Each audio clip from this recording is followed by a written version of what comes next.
never got up, he'd still be called a hero. And if he hadn't stepped back on the court, he'd still be a Hall of Famer. And if he didn't hit those free throws, he'd still go down in basketball history. And if he never came back to the game, he'd be a living legend. But he wouldn't be Kobe Bryant. Kobe Bryant. I've been expecting you.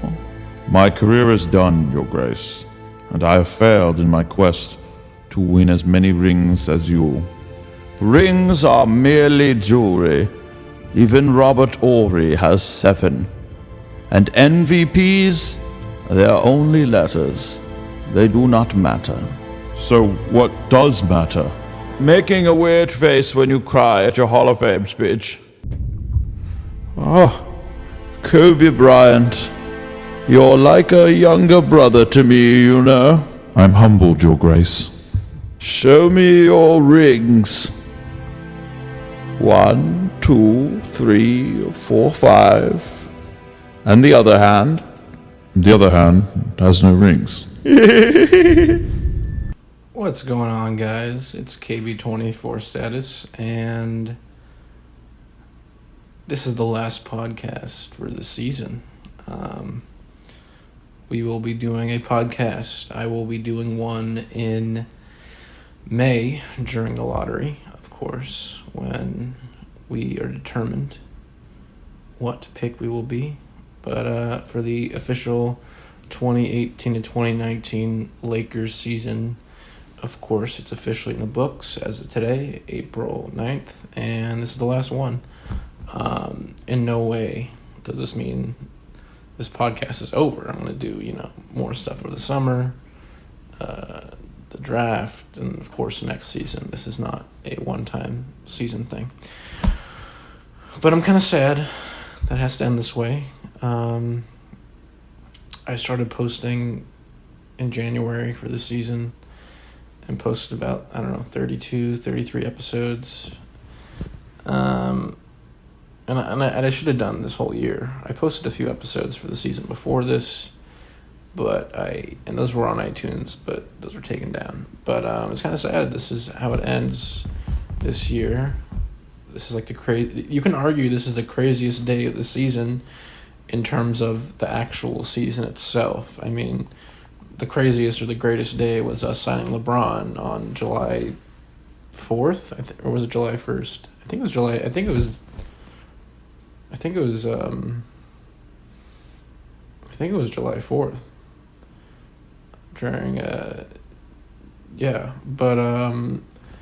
In terms of the season, this is the craziest day. I mean, not because of the loss, obviously, it's because of Magic's resignation.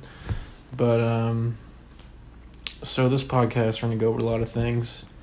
As you may have noticed, last podcast was about 40 minutes or so.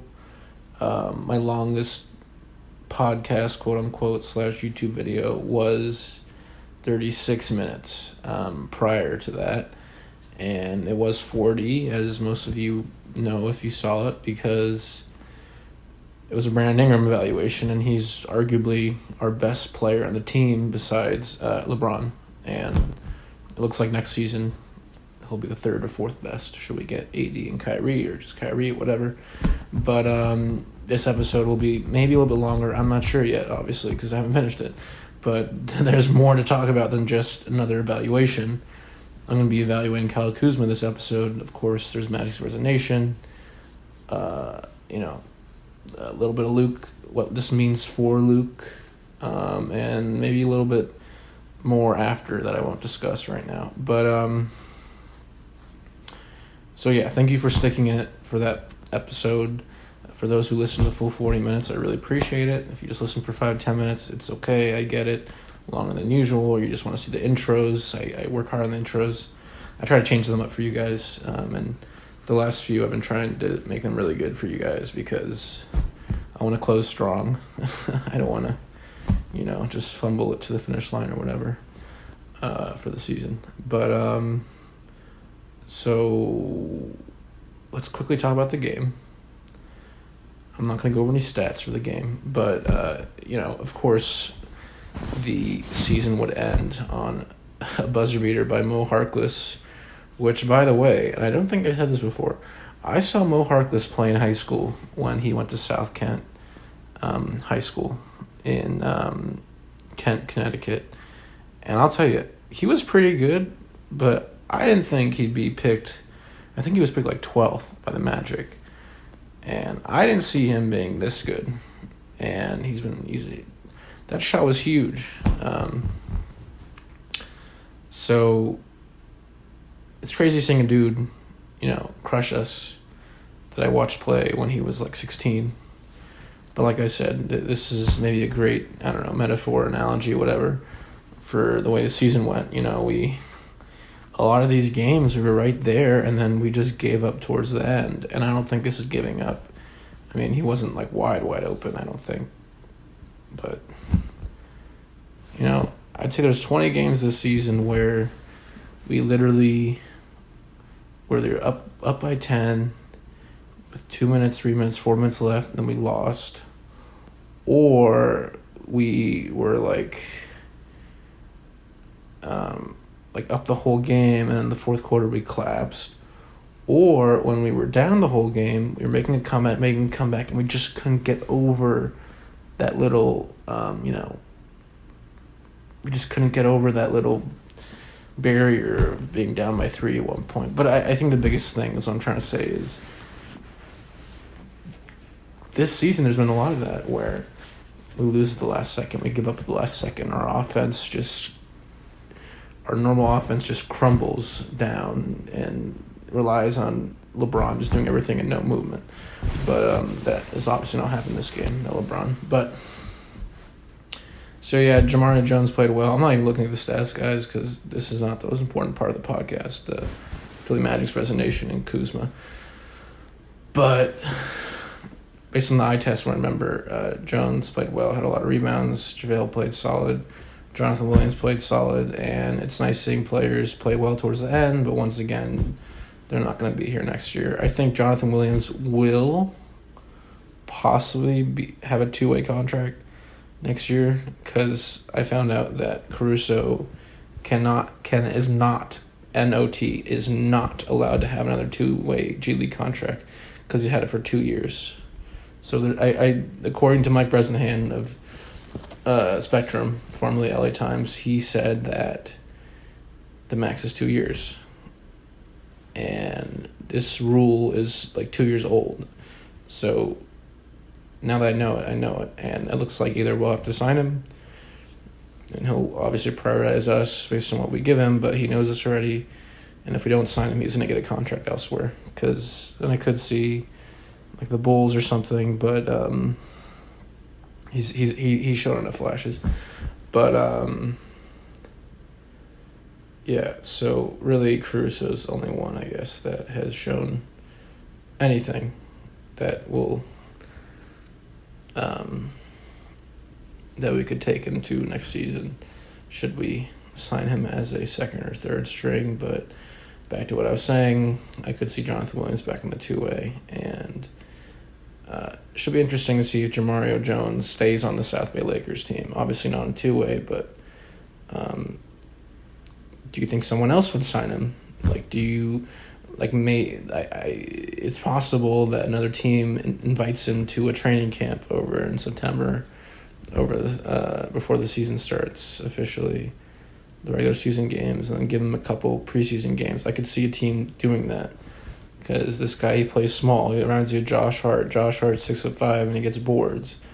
This guy reminds you the same thing. He had 16 boards last game, the most rebounds by any player ever for the Lakers that started a game. So, yeah, that hustle is there. But I digress. So let's dive into Magic, and we're going to talk about his successes, his failures, how weird this interview was. And I'll be honest, I've probably watched like 75% of the interview. I watched the interview, not only did I watch most of the interview when he was talking directly to the media, but also Rachel Nichols did like a 10-minute interview with him separately. And I was surprised that he gave her 10 minutes.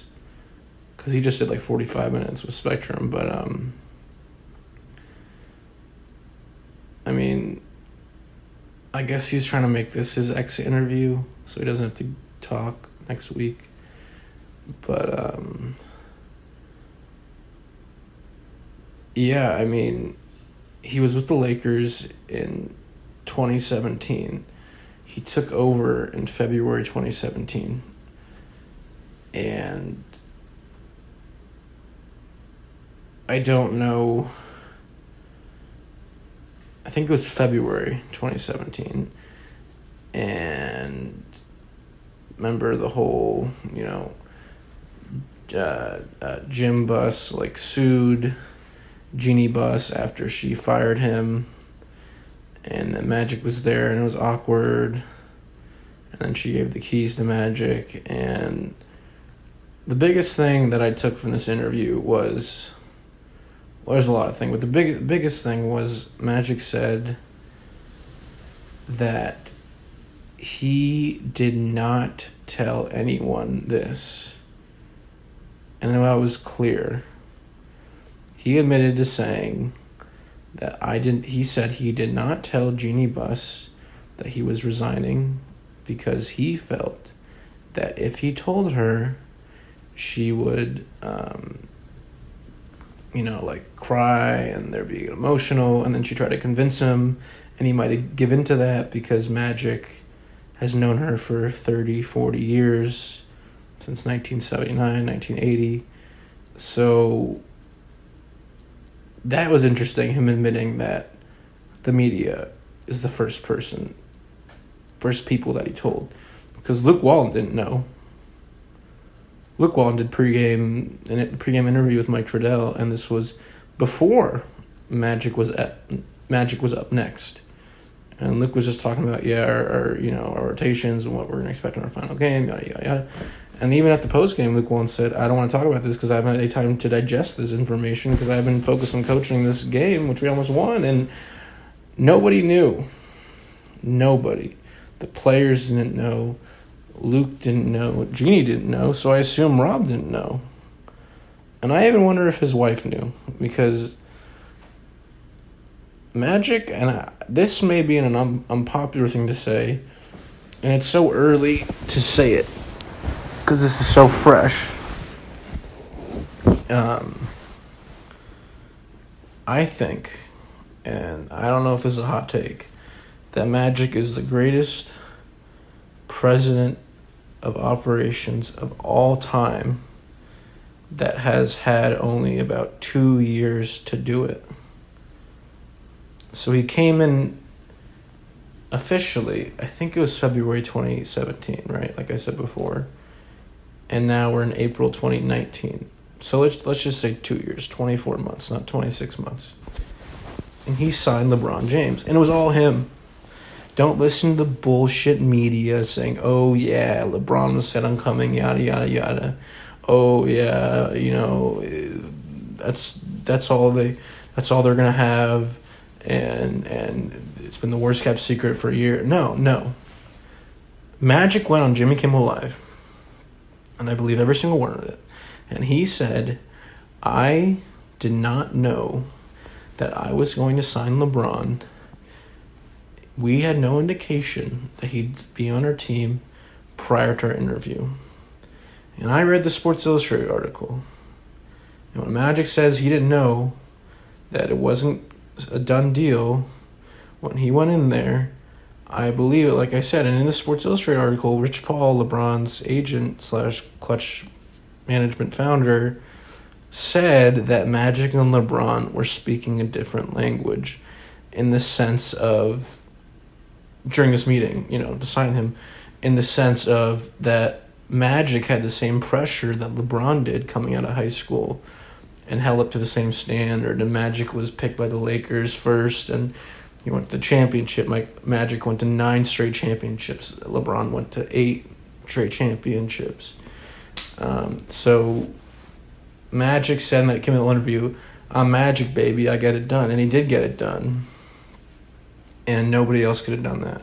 I mean, no way Mitch Kupchak could have done that. So in 2 years, he landed the best player in the world. And you got to give him 100% credit for that, because Rob Pelinka was not at that meeting. He was not. And a few days later, he officially signed the contract, I think. It was a few days later. It might have been announced by Clutch like on July 4th, and then it was officially signed like July 10th. I don't know. But that was all him. But so his success is...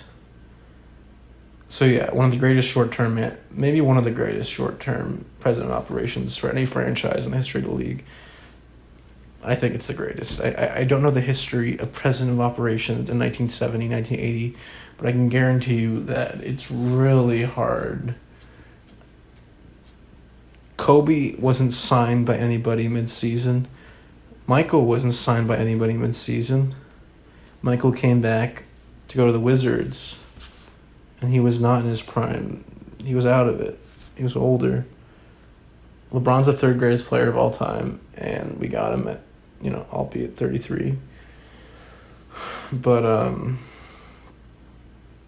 yeah, so his successes was also, I think, signing Rondo, which may sound silly because there's a really good chance we might not even re-sign him, but I think that was a great signing to see how this guy will work with LeBron, all these passers, having Rondo, LeBron, two of the greatest passers of all time, along with Lonzo, seeing if that can all mesh. And it did mesh. We were in fourth place before the season, before LeBron went down. We kicked the Warriors' ass that same game that LeBron went down, and I'm not saying we would have beat the Warriors in the playoffs should we have met them in the second or third round, but I am saying that I don't think we got swept. I think we could have won at least one game should we have been healthy the whole time, because we really were playing well. And I think when everybody was laughing at Magic and Rob signing all these players who couldn't shoot threes, and they said straight up in July, we signed these players because we think you need to beat the Warriors in a different way, and that way is by moving the ball and playing defense.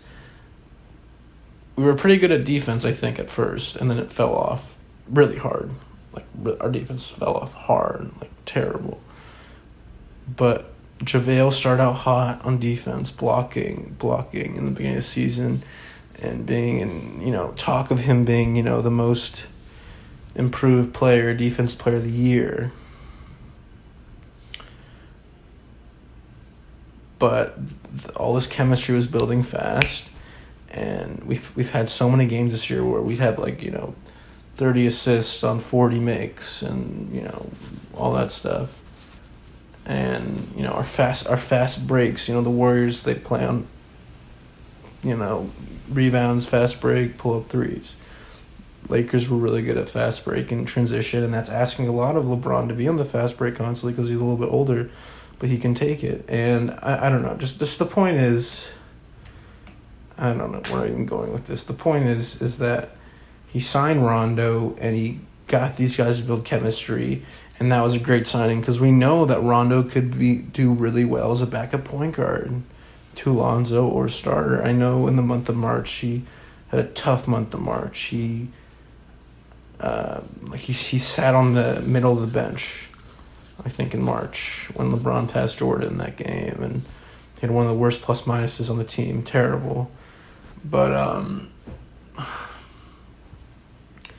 I think he'd be a great backup to either Kyrie or Lonzo, and I hope it's Kyrie, obviously.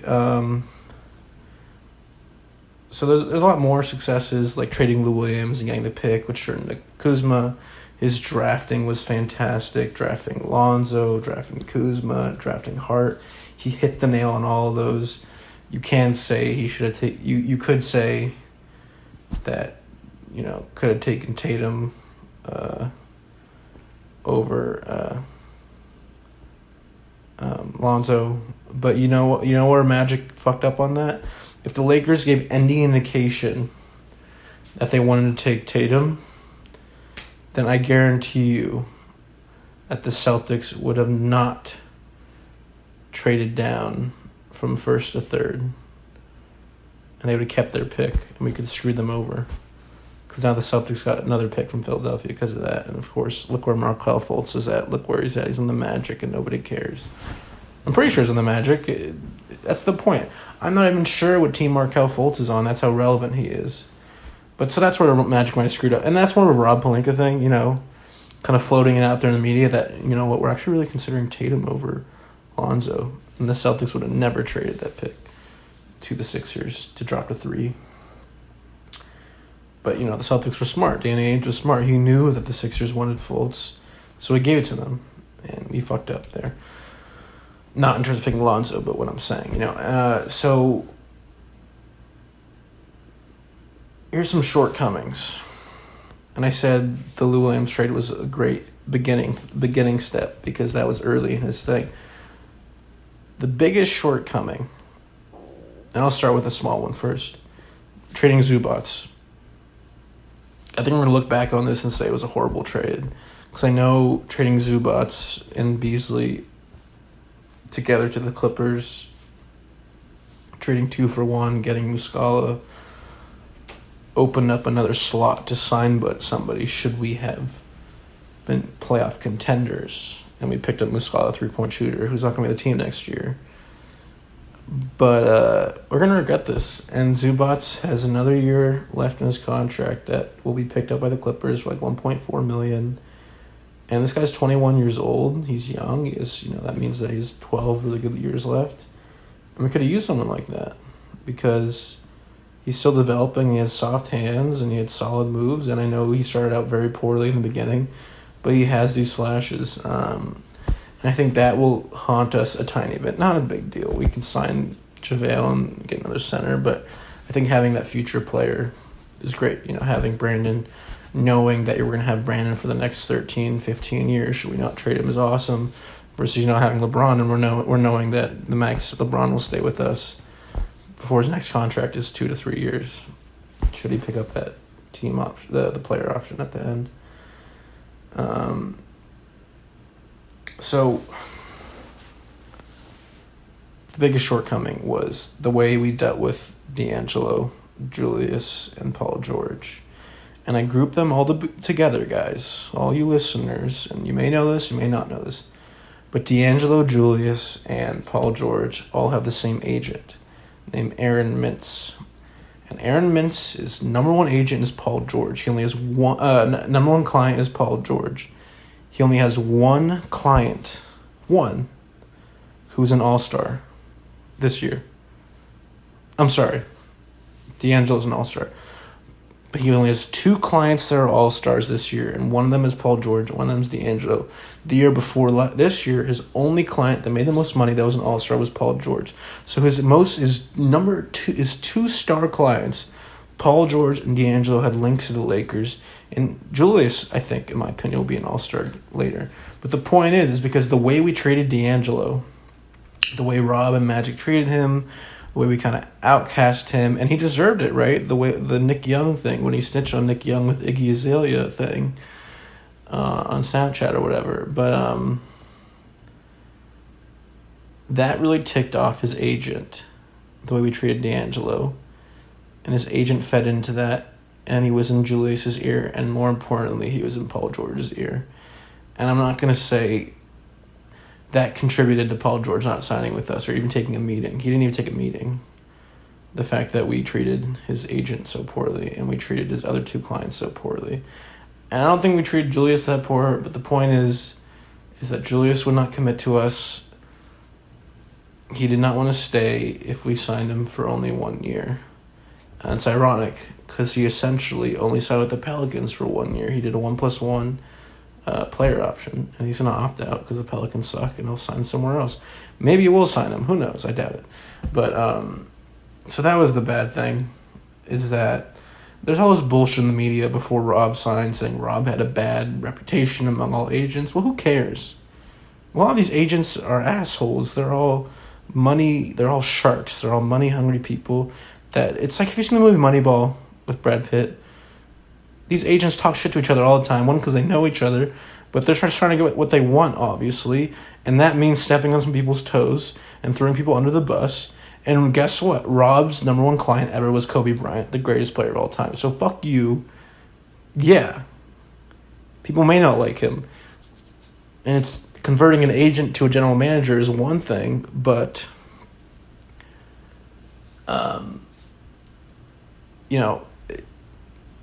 that was Rob's fault, with the way we treat D'Angelo. And once again, D'Angelo kind of deserved that, but the agent took it really hard, Aaron Mintz. So that was the only shortcoming, really, besides the Zubats thing. But yeah. And back to the interview really quick. Another key thing, not as big of a deal as him saying that he didn't want to tell Jeannie before he told the media, is that he made it really clear that it was a difficult choice for him to fire Luke Walton. Because he's the president of operations, however, Jeannie's his best friend, and he knew one of his best friends, and he knew that Jeannie loved Luke. And he was torn to do it, it sounds like, and he really couldn't do it. And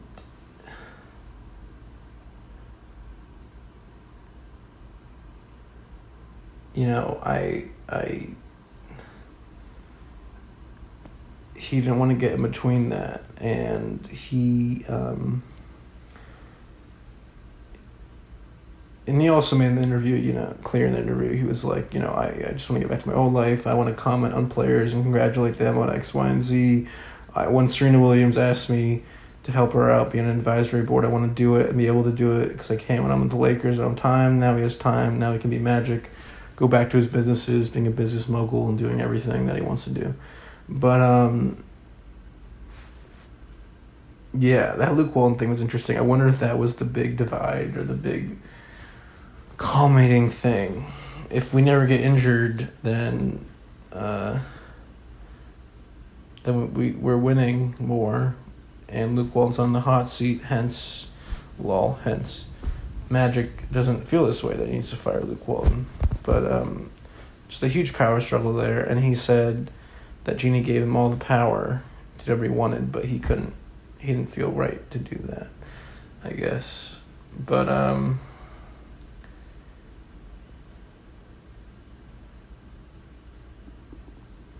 I do think that also another key thing in the interview, which I found interesting, was he said that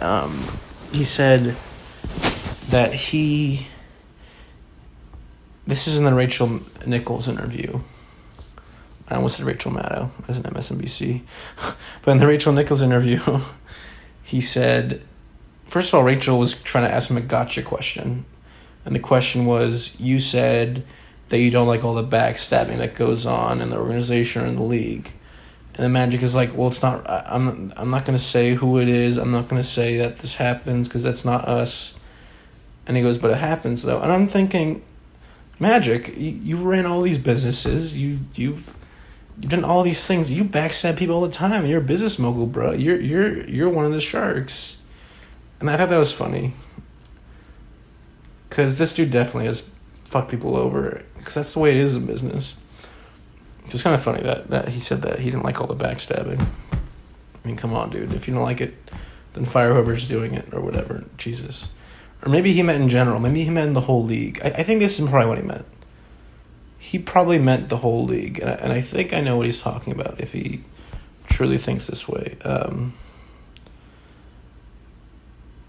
Elton Brand claimed that we tampered with somebody on the Sixers, I think. And he was trying to stab Magic in the back to stick him with more fines, whatever. And this was over during the trade deadline this year. And Magic and Elton Brand had to apologize, saying Magic didn't do anything. So if that's what I meant by the backstabbing, I guess that makes sense. Having the Pacers guy, he didn't sue the Lakers, but it was like the owner, he went to the league's office about tampering, and then we got fined. I guess that's an element of backstabbing, or I don't know. But if he meant within the organization, that was kind of ironic. But I don't know. I don't know where I'm going with this. I'm just saying I thought that was interesting, that line. Let's quickly touch on Luke.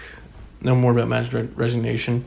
But I do think, first of all, I would set the over-under of Luke being fired at about 24 hours. I'm posting this at 11. Or I'm posting this the night of the game. I'm going to post it around midnight. But the over-under, I'd say, is about 12, 24 hours. And if he doesn't get fired within the next day or two, I think that he's staying long-term. But I do think that Luke is worried because I watched the post-game Luke Walton interview, and I could tell. It sounded like a cry for help. He was, like, trying to say all the right things, like, I love the way we played, and yada, yada, yada. I don't talk about the Magic thing because I just learned about that. I'm really proud of our team, the way we scrap versus these playoff teams. But this has been going on for the past couple months, ever since we got eliminated. And playing all these G Leaguers, saying he's really proud of this, saying all the right things. Like, he shouldn't have to, it's getting repetitive and boring, but he's saying it because he's trying to get positive vibes where the fuck it is, or be professional. Like, I think it's a cry for help because he wants to stay and coach LeBron. But I wonder what this firing means for him. And I would lean towards he is getting fired, but I won't be surprised if he isn't. And I said this a couple times. I wouldn't be surprised if we let him do the training camp, do the preseason games, and then give him like a week or two. And if in the first 7 games we go 5-2, then he stays. If in the first 7 games we go 2-5 or 1-6, then I'm sorry, you're gone. That's what I would do. And I know some, objectively, you could say, well, if you're giving him such a short leash, why would you do that anyways? Because you wanted to have the new coaches and new staff come in September and run the training camp the way they want to. But I still think, Luke's a good coach. And a lot of time these coaches get blamed for things that are the players' fault. Like Tyronn Lue was fired, right? First of all, Tyronn Lue is a horrible coach, but he was fired when the Cavs were sucking, and it's like, what, were they expecting the Cavs to be good? The players weren't motivated, the players didn't care. There's other times where coaches have been fired and it's not their fault, but the coach is just a scapegoat. But, I don't know, you can't blame Luke for all this, the injuries and everything, but I do think he's a good coach. Okay, let's move on to the player evaluations now of Kyle Kuzma. He had a solid season. I'd say I would argue he showed maybe the most improvement of any player. I'd still lean towards Brandon, but Brandon and Kuzma had the biggest progressions. I think that's a fact, but don't say Lonzo, please. But we're going to go over his splits. I will make this faster than last time. I think with Brandon Ingram, I went over the splits and his stats and his comparisons a little too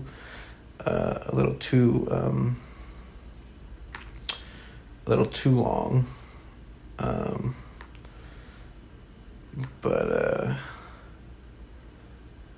Yeah, so this year he averaged 18.7 points per game, 5.5 rebounds, 2.5 assists, on 45.6 field goal percentage, 30.3 3-point percentage, 75% from the free throw line, 51%.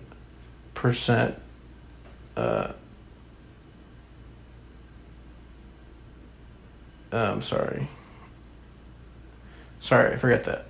And then a 14 PER and a 3.1 win share.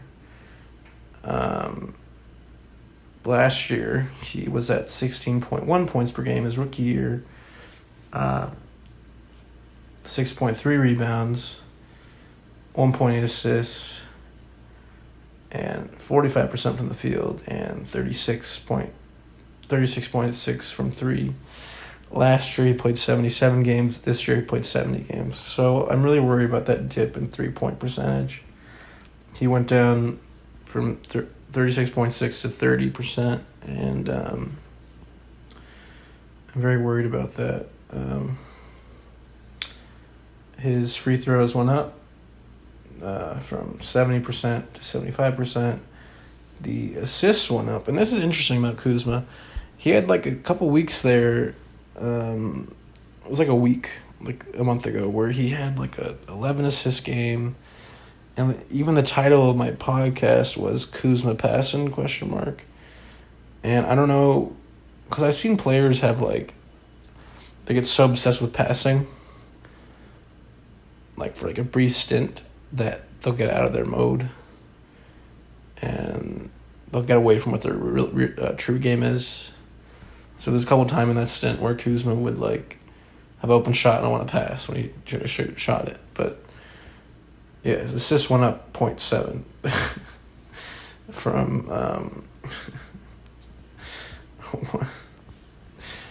1.8 to 2.5. But his rebounds went down, and I think that makes sense because there was no JaVale, and you had bigger guys getting rebounds. But points went up, like I said. The overall field goal percentage stuck around the same. It went up barely. But yeah, I'm really worried about the 3-point percentage. He did shoot a bigger clip, though. Last year, at 3, he shot 5.6 threes a game. This year, it was 6.0 flat. I know it's just 0.4, but that's good. You want this guy to shoot more threes. That's his specialty. Unfortunately, in 70 games, like I said, he shot worse, but still, you got to give him credit for consistently putting up his shot. And I don't know. So he averaged 6 threes a game and averaged 1.8 makes. So not too hot. His per 36 this year was 20.3 points per game, 5.9 rebounds per game, 2 assists per game on 45% shooting, and once again 30% from 3. And he played a lot of minutes this year. I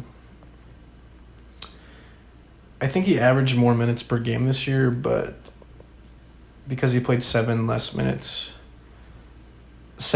games than last year, he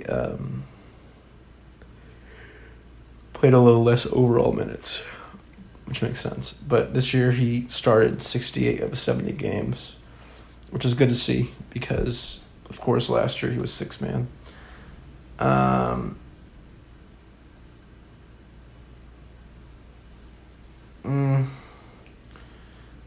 Let's go into his shooting real fast.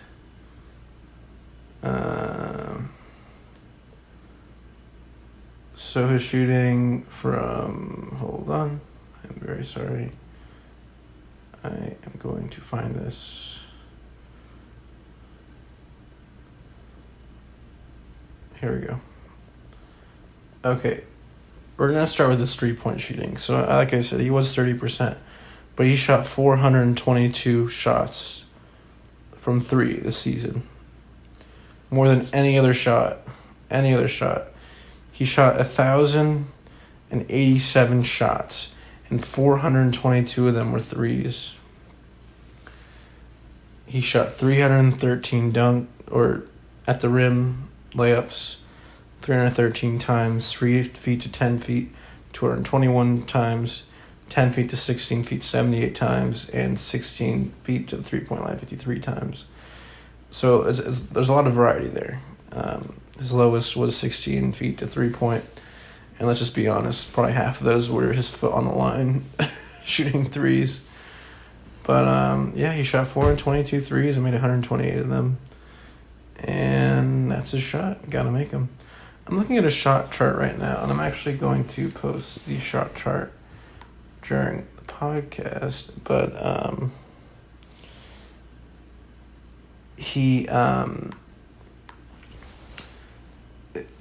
it's just crazy, man. He is really good at setting picks. He's really good at playing bigger than usual, playing at the small forward role, the power forward role. Needs to get more rebounds, but he is very versatile and quick. And I swear, man, this one game, Oh man, maybe I'll post this video as well. He had this one crossover that was the best crossover ever, and he took it straight to the rim, took this guy off the dribble, and he's just showing flashes. And I swear I said it in a older podcast where Kuzma, I forgot what team it was versus, but he tried to take a game-winning shot. He ran baseline to the corner, caught the ball, turnaround three, fade away, and it really reminded me of Kobe, and it freaked me out. And a lot of flashes there. And this is the sad thing, and I said this so many times, that he is already 23 years old, turning 24 in a couple months, while Brandon's only 21, and he has one more year experience. So he has to get better quickly, because, for example, Kyrie Irving's like 26, and he's already one of the 20, 30 greatest point guards of all time. Best ball handler of all time. Sorry, AI. But this guy needs to get better faster, because he can do it. And you know what? He wants to get better. I hear all these stories of all these NBA players saying, oh, man, Kuz is the shit. It looks like he wants it more than B.I. and Lonzo, and he works his butt off, is in the gym all the time, working out with Kobe, all that shit.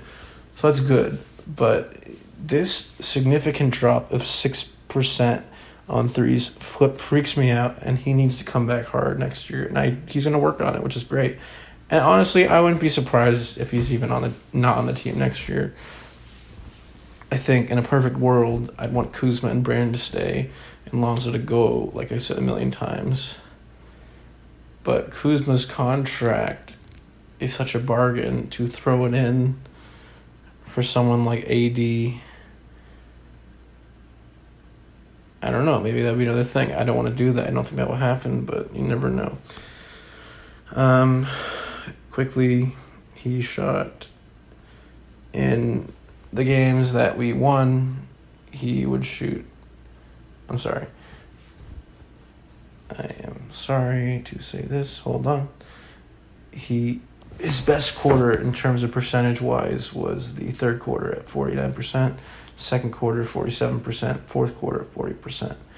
So he shot the most in the third quarter and made the most in the fourth quarter. He played in 70 fourth quarters, and he shot 177 times and only made 71. He shot 82 threes in the fourth quarters this year and only made 22. So that's not too hot.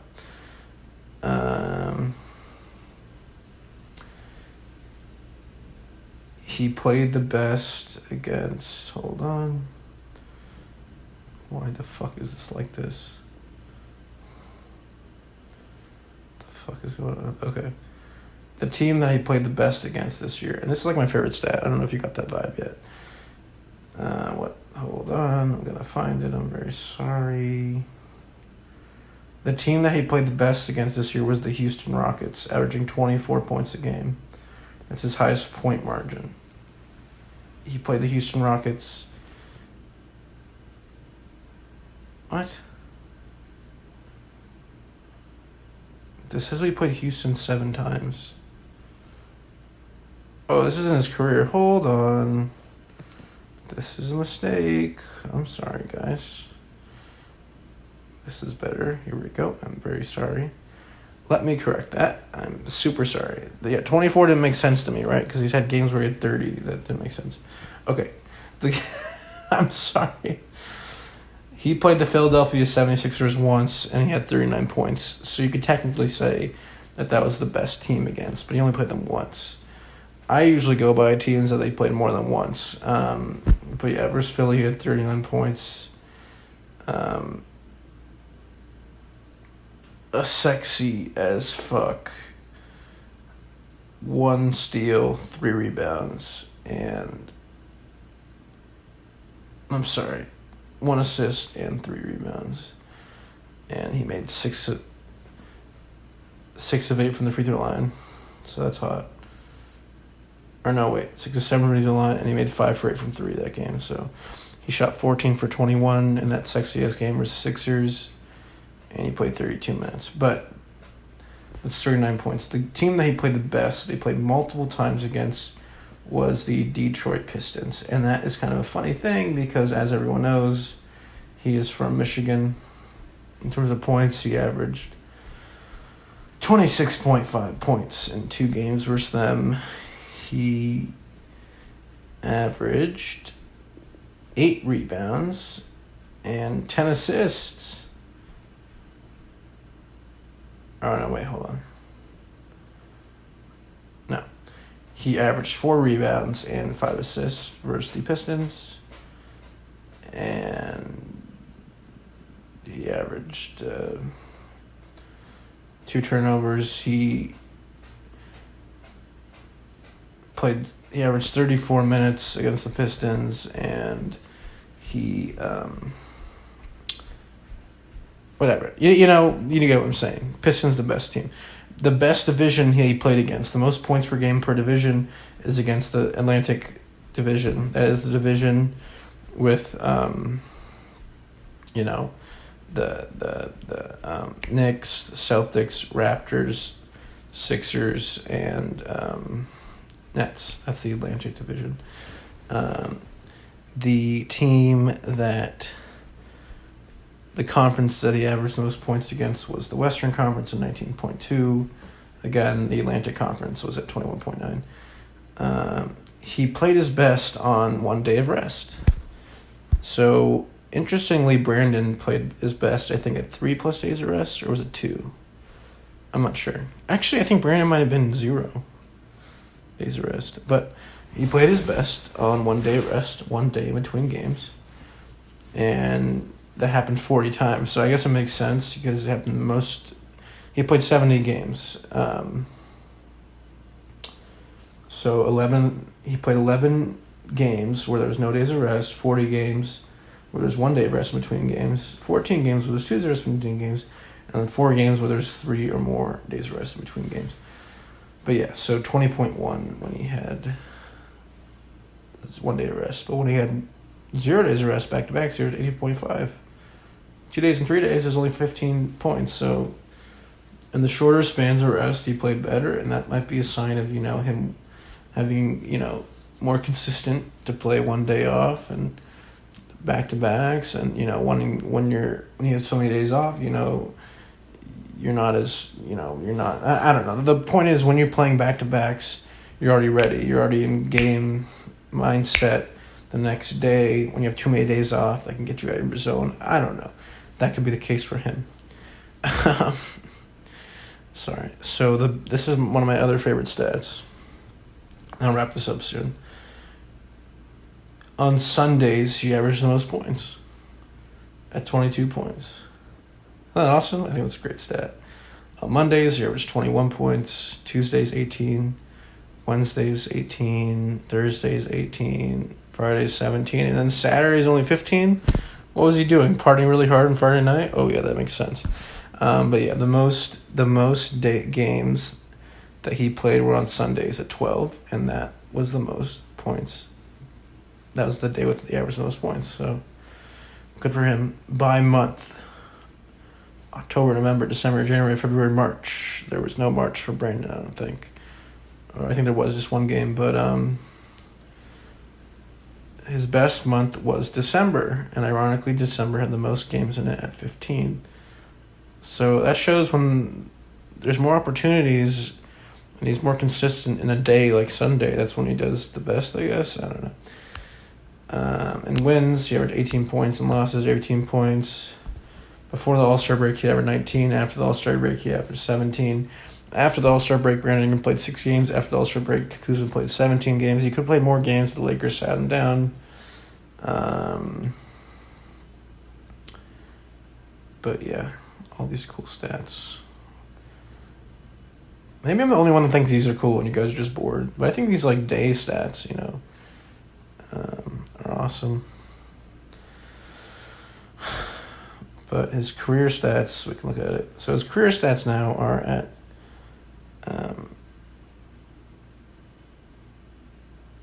hold on. But yeah, his overall career stats are now at 17.3 points, 5.9 rebounds, 2.2 assists, and 33.5 from 3. And overall 45% field goal. So that's his career stats now. And I don't know, man. Kuzma's had some awesome games. He's had games where he scored 30 plus multiple times. The most, I think, the most points he had in one game was against the Pistons. And it was at home versus the Pistons, not at the Pistons, where he had 41 points. It was on January 9th. He had 41 points. We won by 13 points. He only played 29 minutes. So he had 41 points in 29 minutes. 16 for 24 from the field for 67%. He made 5 of 10 threes for 50%, obviously. And he had 0 assists, 0 steals, 0 blocks, only 2 rebounds. So he was just scoring that game and launching. But, yeah, I mean, this dude is a monster. And he needs to get that 3 back up. The things that I think he needs to work on. This is no surprise, the 3s. Also, I think he needs to get bigger. I do. He's a big guy. He's like 6'9".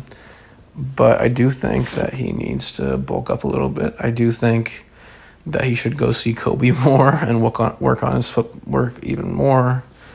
Because he has pretty good footwork for someone in his second season. He's pretty good at fading. Pretty good at foot turnaround jumpers, feeling out the opponent's legs. Because Kobe would always say, the way I would know where to fade, the way I would know where to turn, the way I would know how to sense, what way my guy was leaning was with my legs and feeling where their legs were at. I know it kind of sounds weird, but that's what he would say. So, Kobe would feel them leaning one way, go the other way.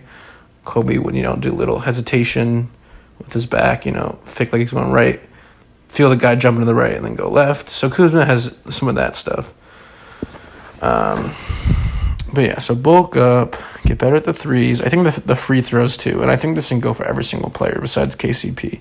Should KCP be on the team next year, which I'd say the odds are slim, even though he should take a minimum based on what we gave him. But Kuzma averaging 75% from through the line is great. It's a 5% improvement, I believe, from last year. But he's a shooter, man. He needs to get up at least to 80 plus. And 80 is great, right? 8 for 10, that's awesome.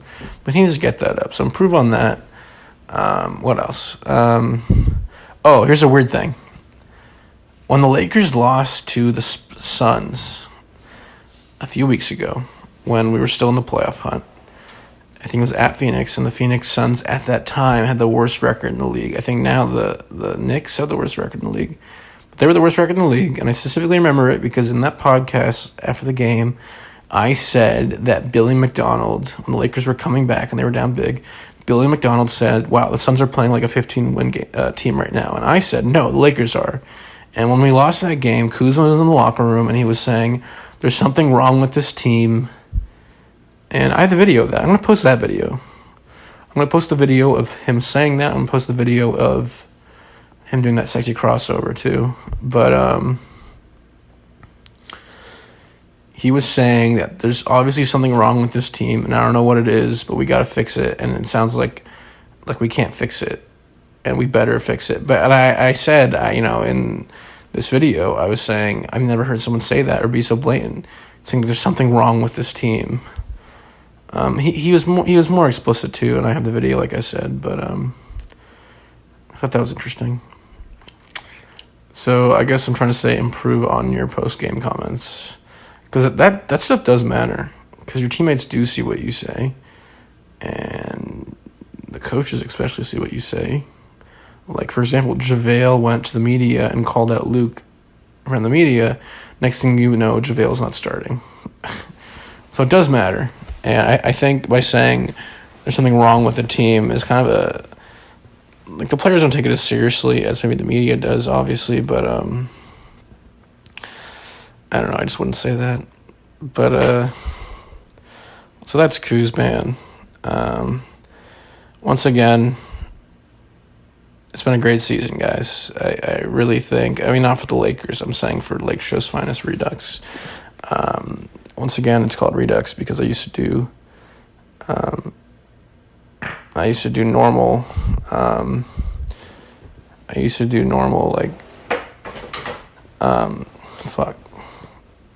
No, we're good. Okay. I used to do fucking water. Okay. I used to do normal. I used to do a podcast called Lakeshow's Finest, right? See? It's uncensored, raw, and edited. I'm not going to edit this shit out. But. I'm sorry. It used to be called Lakeshow's Finest, and I wanted to rebrand it to Lakeshow's Finest Redux, the podcast version. Like I said, I had blogs, and the blogs are just called Lakeshow's Finest. And, of course, I have video of not only these quote-unquote podcasts, that are YouTube videos, but, like the Mama Mentality video, I consider that Lakeshow's Finest because it was made within the time frame of Lakeshow's Finest. But, yeah, so I rebranded it to Lakeshow's Finest Redux, and I think it's been a great season for me. I started posting in mid-January, and I think I posted enough consistently to not give up, because I could have said, I'm going to take off a week, I'm going to not post this for a week because I don't feel like it. And there was some, I'll be honest, there was about, 4 to 6 games I didn't post, and I was honest with you guys. I said, you know what, I usually don't post games on the weekends. And there were a lot of times where I would post games on the recaps of games on the weekends. And there were some times when I would post, there was a back-to-back, and I would post both podcasts within the same day. That's how committed I was. And there was one back-to-back that was a Friday and Saturday, and I still did it. So that's how dedicated I am. And I'll be honest, like I said, this is not like my main job, right? This is more of a thing that is on the side, but I love doing it. I love the Lakers, as you guys know. You see my room. But this is going to continue, and I really appreciate all your help. I'm going to post a video after this of me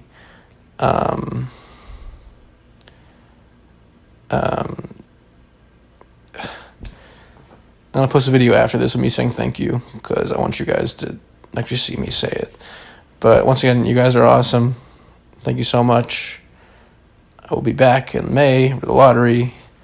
I'm not going to do Alonzo evaluation. I said the 3 players I would do was Brandon, Lonzo, and Kuz, the 3 youngins. And I said I might do a LeBron James one, I believe.